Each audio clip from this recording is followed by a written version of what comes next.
Atos dos Apóstolos. Capítulo 31. A mensagem atendida. De Éfeso, Paulo empreendeu outra viagem missionária, durante a qual esperava visitar uma vez mais os lugares que foram cenário de seu primeiro trabalho na Europa. Demorando-se por algum tempo em Troade para pregar o Evangelho de Cristo, encontrou alguns que estavam prontos para ouvir-lhe a mensagem. Abrindo-se-me uma porta no Senhor, foi como declarou mais tarde, com referência a seu trabalho nesse lugar. Apesar de bem-sucedidos os seus esforços em Troade, ele não permaneceu ali muito tempo. O cuidado de todas as igrejas, e particularmente da igreja de Corinto, pesava sobre seu coração. Esperava encontrar Tito em Troade, e dele ouvir de como haviam sido recebidas, pelos irmãos de Corinto, as palavras de consolo e reprovação que lhes enviara. Mas nisso ele ficou decepcionado. Não tive descanso no meu espírito, escreveu com relação a essa experiência, porque não achei ali meu irmão Tito. 2 Coríntios capítulo 2, verso 13. Deixou, pois, Troade e atravessou para Macedônia, encontrando-se com Timóteo em Filipos. Durante esse tempo de ansiedade com respeito à igreja de Corinto, Paulo esperava pelo melhor. Todavia, às vezes, sentimento de profunda tristeza lhe varria o coração, pelo receio de que seus conselhos e admoestações pudessem ser mal entendidos.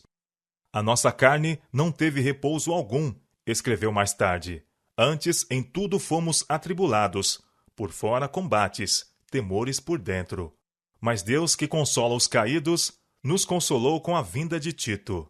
2 Coríntios capítulo 7, verso 5. Esse fiel mensageiro trouxe as alegres novas de que maravilhosa mudança ocorrera entre os crentes coríntios.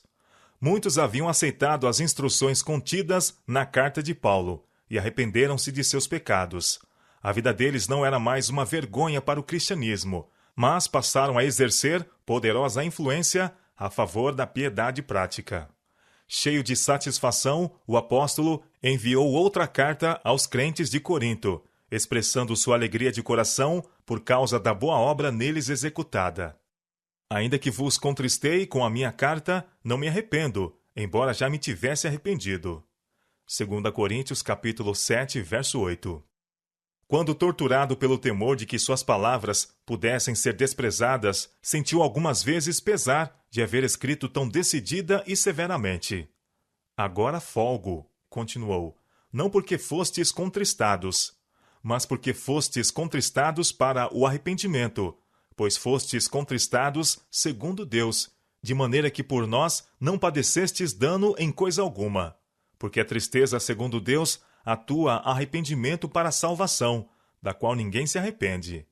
2 Coríntios capítulo 7, versos 9 e 10. Esse arrependimento, produzido pela influência da divina graça no coração, levará à confissão e ao abandono do pecado. Tais eram os frutos que o apóstolo declarava terem sido vistos na vida dos crentes coríntios. Porque quanto cuidado não produziu isto mesmo em vós, que segundo Deus fostes contristados. Que apologia, que indignação, que temor, que saudades, que zelo. 2 Coríntios capítulo 7, verso 11. Por algum tempo Paulo estivera levando um peso no coração pelas igrejas, um peso tão grande que ele mal podia suportar. Falsos ensinadores haviam buscado destruir sua influência entre os crentes, inculcando-lhes suas próprias doutrinas em lugar da verdade do Evangelho. As perplexidades e desencorajamento de que Paulo se achava rodeado são revelados nestas palavras. Fomos sobremaneira agravados, mais do que podíamos suportar, de modo tal que até da vida desesperamos. 2 Coríntios capítulo 1, verso 8. Agora, porém, uma causa de ansiedade estava removida. Ao receber as novas da aceitação de sua carta aos Coríntios, Paulo prorrompeu em palavras de júbilo. Bendito seja o Deus e Pai de nosso Senhor Jesus Cristo, o Pai das misericórdias e o Deus de toda a consolação, que nos consola em toda a nossa tribulação, para que também possamos consolar os que estiverem em alguma tribulação, com a consolação com que nós mesmos somos consolados de Deus. Porque como as aflições de Cristo são abundantes em nós, assim também a nossa consolação sobeja por meio de Cristo. Mas se somos atribulados, é por vossa consolação e salvação. Ou se somos consolados, para vossa consolação é, a qual se atua suportando com paciência as mesmas aflições que nós também padecemos. E a nossa esperança acerca de vós é firme, sabendo que, como sois participantes das aflições, assim o sereis também da consolação. 2 Coríntios capítulo 1, versos 3 a 7. Expressando seu júbilo pela reconversão deles e crescimento na graça, Paulo tributa a Deus todo o louvor por essa transformação do coração e da vida. Graças a Deus, exclamou, que sempre nos faz triunfar em Cristo, e por meio de nós manifesta em todo lugar o cheiro do seu conhecimento, porque para Deus somos o bom cheiro de Cristo, nos que se salvam e nos que se perdem. 2 Coríntios capítulo 2, versos 14 e 15. Era costume da época um general vitorioso numa guerra conduzir em seu retorno um séquito de cativos. Em tais ocasiões eram designados incensadores, e na triunfal marcha de regresso do exército, o suave odor era para os cativos destinados para a morte um cheiro de morte, o qual indicava estarem eles próximos da execução. Mas para os prisioneiros que haviam alcançado o favor de seus captores e cuja vida devia ser poupada, era um cheiro de vida, por isso lhes indicava estarem perto da libertação. Paulo estava agora cheio de fé e esperança. Sentia que Satanás não haveria de triunfar sobre a obra de Deus em Corinto, e em palavras de louvor extravasou a gratidão que lhe ia no coração. Ele e seus colaboradores celebraram sua vitória sobre o inimigo de Cristo e da verdade, saindo com novo zelo para estender o conhecimento do Salvador. À semelhança do incenso, a fragrância do Evangelho devia ser difundida através do mundo. Aos que aceitassem a Cristo, a mensagem seria um cheiro de vida para a vida, mas aos que persistissem na incredulidade, um cheiro de morte para a morte. Sentindo o peso da grande obra que estava para ser feita, Paulo exclamou: E para estas coisas, quem é idôneo? 2 Coríntios capítulo 2, verso 16. Quem está habilitado a pregar a Cristo, de maneira que seus inimigos não tenham justo motivo para desprezar o mensageiro ou a mensagem por ele levada? Paulo desejava impressionar os crentes com a solene responsabilidade do ministério evangélico. A fidelidade em pregar a palavra, unida a uma vida pura e coerente, só pode tornar os esforços dos pregadores aceitáveis a Deus e proveitosos às pessoas. Os pastores de nossos dias, que arcam com o peso da enormidade da obra, bem poderiam exclamar com o apóstolo: Para estas coisas, quem é idôneo? Havia alguns que tinham acusado Paulo de louvor próprio por haver escrito a carta anterior. A isso referiu então o apóstolo quando perguntou aos membros da igreja se assim haviam julgado seus motivos. Começamos outra vez a louvar-nos a nós mesmos? Indagou. Ou necessitamos, como alguns, de cartas de recomendação para vós ou de recomendação de vós? 2 Coríntios capítulo 3, verso 1. Crentes se mudavam para outro lugar, levavam muitas vezes cartas de recomendação da igreja a que estavam antes unidos. Mas os pioneiros da obra, os fundadores dessas igrejas, não tinham necessidade de tal recomendação.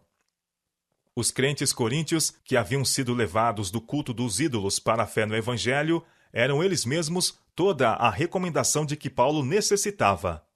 O haverem recebido a verdade e a reforma operada em sua vida davam eloquente testemunho da fidelidade de seus trabalhos e de sua autoridade para aconselhar, reprovar e exortar como ministro de Cristo. Paulo se referia aos irmãos coríntios como suas testemunhas. Vós sois a nossa carta, disse ele, escrita em nossos corações, conhecida e lida por todos os homens, porque já é manifesto que vós sois a carta de Cristo, ministrada por nós e escrita não com tinta, mas com o Espírito de Deus vivo, não em tábuas de pedra, mas nas tábuas de carne do coração. 2 Coríntios capítulo 3, versos 2 e 3. A conversão dos pecadores e sua santificação por meio da verdade é a mais forte prova, para um pastor, de que Deus o chamou para o ministério. A evidência de seu apostolado está escrita no coração desses conversos e é testemunhada por sua vida renovada. Cristo, a esperança da glória, é neles formado. Um pastor é grandemente fortalecido por esses sinais de seu ministério. Atualmente, os ministros de Cristo deveriam ter o mesmo testemunho que a igreja de Corinto deu dos trabalhos de Paulo. Mas, embora neste tempo haja muitos pregadores, há grande escassez de pastores santos e capazes, homens cheios do amor que havia no coração de Cristo. O orgulho, a confiança própria, o amor do mundo, o criticismo, o rancor, a inveja são os frutos que apresentam muitos que professam a religião de Cristo. Sua vida, em evidente contraste com a vida do Salvador, não raro dá mau testemunho do caráter da obra ministerial sob a qual foram convertidos. Não pode um homem receber maior honra que ser aceito por Deus como hábil ministro do Evangelho. Mas os que o Senhor abençoa com poder e êxito em sua obra não se envaidecem. Reconhecem sua inteira dependência dele, sentindo que não possuem poder algum em si mesmos. Com Paulo eles dizem: não que sejamos capazes, por nós, de pensar alguma coisa, como de nós mesmos, mas a nossa capacidade vem de Deus, o qual nos fez também capazes de ser ministros do Novo Testamento.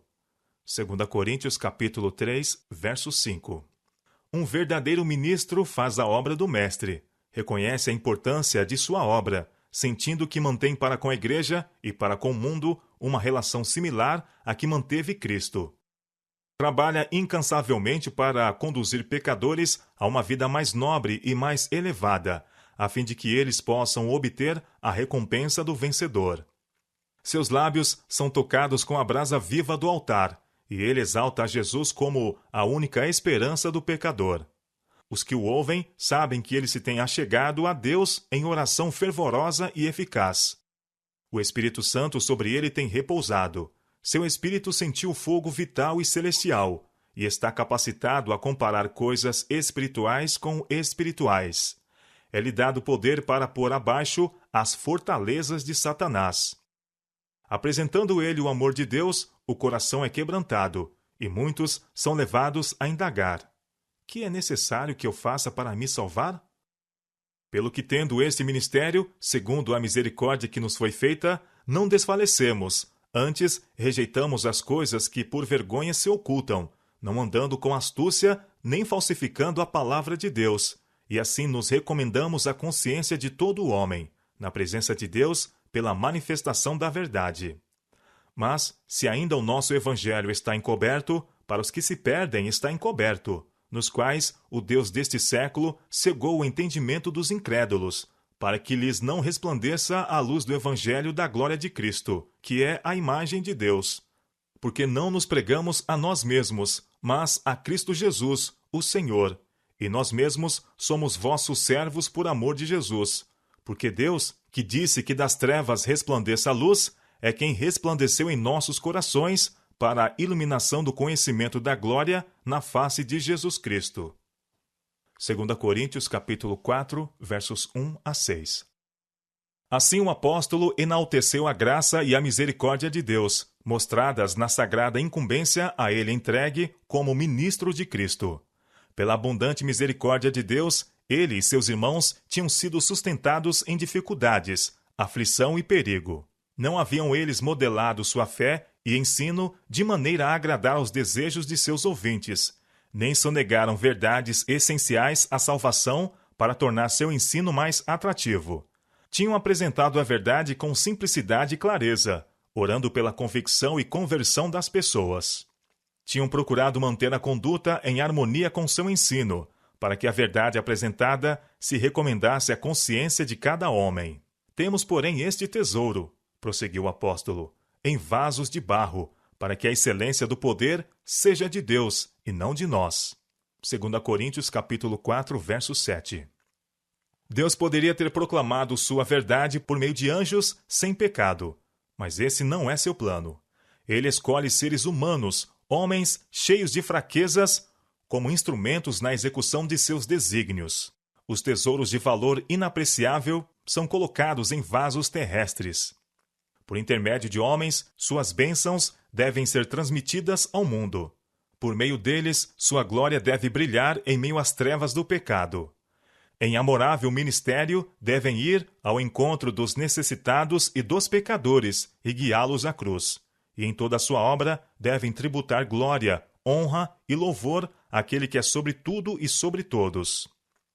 Referindo-se à sua experiência, Paulo mostrou que, ao escolher servir a Cristo, não fora movido por motivos egoístas, pois seu caminho tinha sido assediado por provas e tentações. Em tudo somos atribulados, escreveu, mas não angustiados, perplexos, mas não desanimados, perseguidos, mas não desamparados, abatidos, mas não destruídos, trazendo sempre por toda parte a mortificação do Senhor Jesus no nosso corpo, para que a vida de Jesus se manifeste também em nossos corpos. 2 Coríntios capítulo 4, versos 8 a 10. Paulo recordava a seus irmãos que, como mensageiros de Cristo, ele e seus companheiros de trabalho estavam continuamente em perigo. As privações que suportaram estavam comprometendo suas forças. E assim, nós que vivemos, escreveu, estamos sempre entregues à morte por amor de Jesus, para que a vida de Jesus se manifeste também em a nossa carne mortal. De maneira que em nós atua a morte, mas em vós a vida. 2 Coríntios capítulo 4, versos 11 e 12. Sofrendo fisicamente, através de privações e fadigas, esses ministros de Cristo estavam imitando sua morte. Mas o que neles estava operando a morte, levava vida e saúde espiritual aos coríntios, que por crerem na verdade, estavam sendo feitos participantes da vida eterna. Em vista disso, os seguidores de Jesus deviam ser cuidadosos para não aumentar, por negligência e desafeição, as cargas e trabalhos dos obreiros. E temos, portanto, o mesmo espírito de fé, continuou Paulo, como está escrito, cri, por isso falei. Nós cremos, por isso também falamos. 2 Coríntios capítulo 4, verso 13. Plenamente convencido da realidade da verdade a ele confiada, nada poderia induzir Paulo a manejar a palavra de Deus enganosamente ou a ocultar as convicções de seu espírito. Ele não compraria riquezas, honra ou prazeres mediante o conformar-se com as opiniões do mundo. Embora em constante perigo de martírio, por causa da fé que havia pregado aos coríntios, não estava intimidado, pois sabia que aquele que havia morrido e ressuscitado poderia ressuscitá-lo da sepultura e apresentá-lo ao Pai. Porque tudo isso é por amor de vós, declarou, para que a graça, multiplicada por meio de muitos, torne abundante a ação de graças para a glória de Deus. 2 Coríntios capítulo 4, verso 15. Não para o engrandecimento próprio pregavam os apóstolos o Evangelho. Era a esperança de apresentar a salvação que os levava a devotar a vida a este trabalho. E era essa esperança que os livrara de cessar seus esforços pelo temor dos perigos que os ameaçavam ou do sofrimento real. Por isso, declarou Paulo, não desfalecemos, mas ainda que o nosso homem exterior se corrompa, o interior, contudo, se renova de dia em dia. 2 Coríntios capítulo 4, verso 16. Paulo sentia o poder do inimigo, mas embora sua força física estava declinando, fiel e inabalavelmente, ele declarava o Evangelho de Cristo. Revestido de toda a armadura de Deus, esse herói da cruz prosseguia no conflito. Sua voz animosa proclamava-o triunfante no combate. Olhos fitos na recompensa dos fiéis, ele exclamava em tom de vitória. A nossa leve e momentânea tribulação produz para nós um peso eterno de glória muito excelente, não atentando nós nas coisas que se veem, mas nas coisas que se não veem, porque as coisas que se veem são temporais, e as que se não veem são eternas. 2 Coríntios capítulo 4, versos 17 e 18. Muito ardente e tocante é o apelo do apóstolo para que seus irmãos coríntios considerassem de novo o incomparável amor de seu Redentor. Porque já sabeis a graça de nosso Senhor Jesus Cristo, escreveu, que sendo rico, por amor de vós, se fez pobre, para que pela sua pobreza enriquecesseis. 2 Coríntios capítulo 8, verso 9. Conheceis a altura de onde ele baixou, a profundeza da humilhação a que desceu. uma vez tendo entrado na senda da renúncia e do sacrifício, não recuou até que tivesse dado a vida. Não houve repouso para ele entre o trono e a cruz. Demoradamente, Paulo considerou ponto por ponto, para que todos os que lessem sua epístola pudessem compreender amplamente a maravilhosa condescendência do Salvador em seu benefício. Apresentando a Cristo ao tempo em que ele estava em igualdade com Deus e com ele recebendo homenagem dos anjos, o apóstolo traçou seu caminho até que ele alcançou as mais baixas profundezas da humilhação. Paulo estava convencido de que, se fossem levados a compreender o estupendo sacrifício feito pela majestade do céu, todo o egoísmo seria banido da vida deles. Ele mostrou como o Filho de Deus tinha posto de lado sua glória, submetendo-se voluntariamente às condições da natureza humana, e então se humilhara como servo, tornando-se obediente até a morte, e morte de cruz, para que pudesse levantar o homem caído da degradação à esperança, à alegria e ao céu. Quando estudamos o caráter divino à luz da cruz, vemos a misericórdia, a compaixão e o perdão, misturados à equidade e à justiça. Vemos no trono alguém tendo nas mãos, nos pés e no lado as marcas do sofrimento suportado para reconciliar o homem com Deus. Vemos um Pai, infinito, habitando na luz inacessível e todavia recebendo-nos para si através dos méritos de seu Filho. A nuvem de vingança que ameaçava apenas miséria e desespero, a luz da cruz refletida, revela as palavras de Deus. Vive, pecador, vive! Arrependido e crente, vive! Eu já paguei o resgate. Na contemplação de Cristo, demoramo-nos na praia de um amor sem limites. Procuramos falar desse amor e a linguagem falha. Consideramos sua vida sobre a terra, seu sacrifício por nós, sua obra no céu como nosso advogado, e as mansões que ele está preparando para os que o amam. E não podemos mais que exclamar: ó altura e profundidade do amor de Cristo! Nisto está o amor, não em que nós tenhamos amado a Deus, mas em que ele nos amou a nós e enviou seu Filho, em propiciação pelos nossos pecados. 1 João capítulo 4, verso 10. Vede quão grande amor nos tem concedido o Pai, que fôssemos chamados filhos de Deus. 1 João capítulo 3, verso 1. Em cada verdadeiro discípulo, esse amor, como fogo sagrado, arde no altar do coração. Foi sobre a terra que o amor de Deus foi revelado por meio de Cristo. É sobre a terra que seus filhos devem refletir esse amor mediante uma vida irrepreensível. Assim serão os pecadores levados à cruz, a fim de contemplarem o Cordeiro de Deus.